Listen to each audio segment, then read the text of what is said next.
আসসালামু আলাইকুম dear students. 2023 সালে দিনাজপুর বোর্ডে যেই কমপ্লিটিং সেন্টেন্সেস এসেছিল সেটা নিয়ে আলোচনা করা হবে এখানে। তোমরা একটু মনোযোগী হও, আশা করি সবাই চমৎকারভাবে বুঝতে পারবে। তো দেখো এখানে নাম্বার এতে রয়েছে honest is the best policy, the people who are honest. Fine, তাহলে আমরা এখানে এই কথাটা দিতে পারি যে যারা honest, the people who are honest. Okay, তো আমরা এখানে লিখতে পারি আর রেসপেক্টেড এভরিহোয়ার।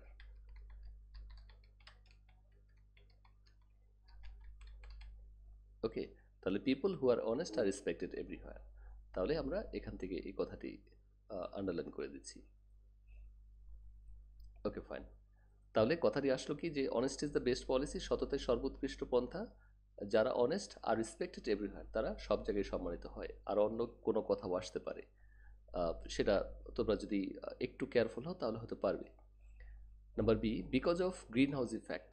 গ্রিন হাউস ইফেক্টের ফলে দ্য ক্লাইমেট ড্যাশ। তাহলে গ্রিন হাউস ইফেক্টের ফলে ক্লাইমেট কি হচ্ছে, আমরা যদি বলি ক্লাইমেট ইজ চেঞ্জিং তাহলে হয়ে যায় climate is changing, right? So এতটুকু দিলে এখানে হয়ে যাচ্ছে। ওকে, তারপর দেখো you cannot shine in life, তুমি জীবনে উন্নতি লাভ করতে পারো না। তাহলে কি হয়, আমরা যদি এখানে বলি unless, you work hard, right? এটি হয়ে যাচ্ছে। তার মানে হচ্ছে তুমি জীবনে উন্নতি করতে পারো না যদি না তুমি কঠোর পরিশ্রম করো। আচ্ছা, এখানে কিন্তু আরেকটা কথাও সম্ভব। তুমি যদি এইভাবে বলো you cannot shine in life if you do not work hard. অর্থাৎ তুমি চাইলে এই আনলেস ইউ ওয়ার্ক হার্ড এই কথাটুকু দিতে পারো, অথবা তুমি if you do not work hard এই কথাটাও দিতে পারো, রাইট? আচ্ছা, এরপর নাম্বার ডিতে রয়েছে over eating is harmful to health. অতিরিক্ত খাওয়া স্বাস্থ্যের জন্য ক্ষতিকর। It is item. আচ্ছা, তাহলে ইট ইজ আইটেমের তিনটা রুল রয়েছে আমরা জানি। হয় আমরা সাবজেক্ট দিয়ে ভিডিও করতে পারি, অথবা টু দিয়ে কোনো একটা কথা ইউজ করতে পারি, অথবা ফর দিয়ে অবজেক্ট দিয়ে তারপর টু প্লাস সামথিং ইউজ করতে পারি আমরা। তো তাহলে আমরা এখানে বলতে পারি টু টু অ্যাভয়েড সরি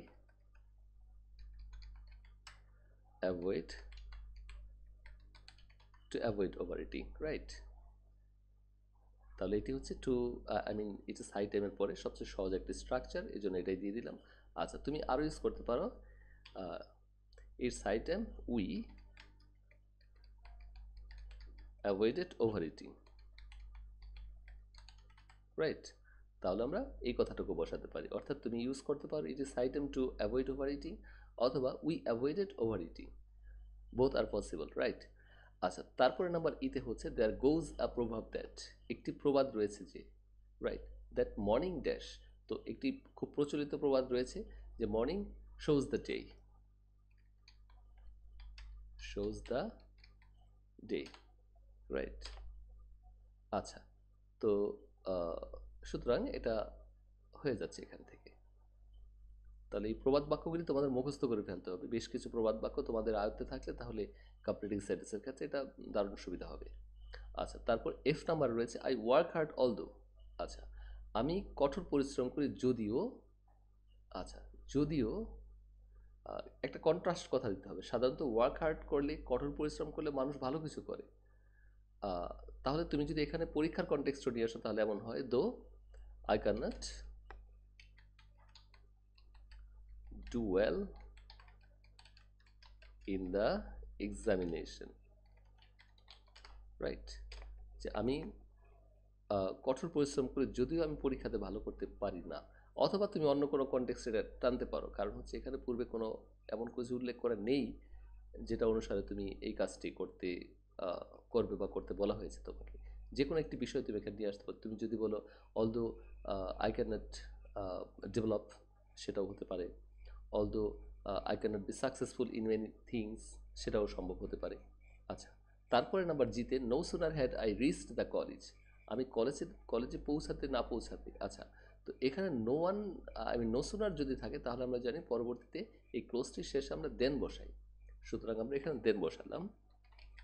দেন এরপরে পাস্ট ইনডেফিনিট টেন্স বসে, তাহলে no sooner have the reach the college, তারপর হবে আচ্ছা কলেজ দিয়ে তাহলে করি, দেন অথবা ক্লাস দিয়ে করি, দ্য ক্লাস,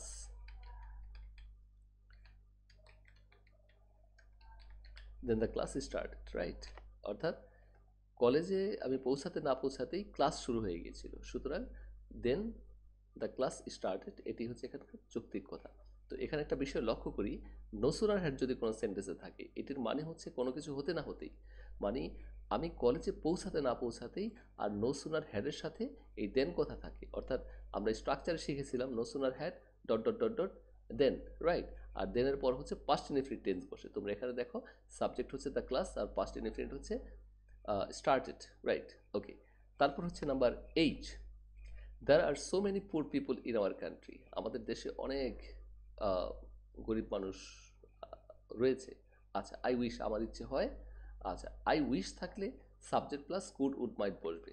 আচ্ছা তাহলে এখানে I wish could I could change, I wish I could change their condition, right? আচ্ছা এখানে একটু স্পেলিং মিস্টেক হয়ে গিয়েছে, ফাইন। তাহলে I wish I could change their condition, আমার ইচ্ছে হয় আমি যদি তাদের অবস্থার পরিবর্তন করতে পারতাম। ওকে, এই হচ্ছে আহ, এখানকার মিনিং অনুসারে এই পার্টটুকু। তারপরে আমরা যদি এখানে আসি, in spite of having all facilities, যে সকল সুযোগ সুবিধা থাকা সত্ত্বেও দ্য বয় ড্যাশ, ছেলেটি কি করতে পারেনি, দ্য বয় কুড নট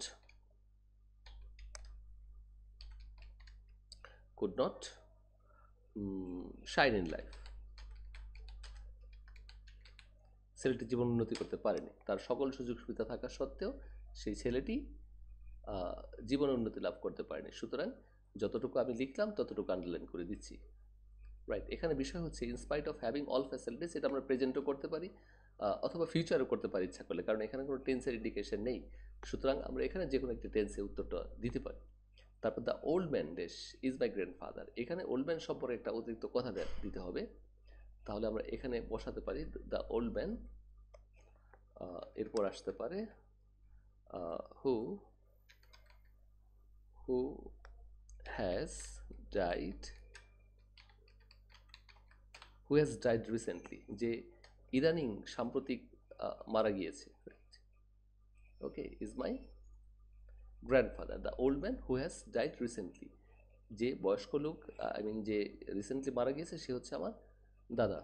আচ্ছা তাহলে এইবার একটু খেয়াল করো, তোমরা যখন পরীক্ষায় লিখবে তখন কিন্তু যেই সেন্টেন্স পূর্ণাঙ্গ রয়েছে সেটি লিখবে না, রাইট? যেটা অপূর্ণাঙ্গ সেন্টেন্স রয়েছে সেই সেন্টেন্সটাই শুধু তুমি লিখবে এবং আন্ডারলাইন করে দেবে তুমি যতটুকু লিখো।